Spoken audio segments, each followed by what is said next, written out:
Magandang araw mga kamachus! Meron ako sa inyong tip kung paano malalaman kung available na ang iyong plaka.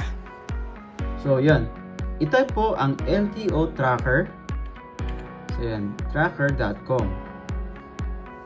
Then after that, mapupunta po kayo dito sa kanilang homepage ng LTO tracker.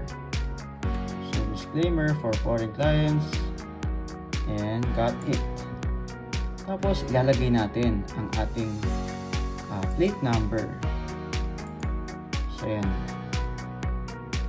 So yung pag na-type na natin ang ating plate number, so itik lang natin yung I expressly consent the processing of my personal information as outlined in the privacy policy which I have read and understood.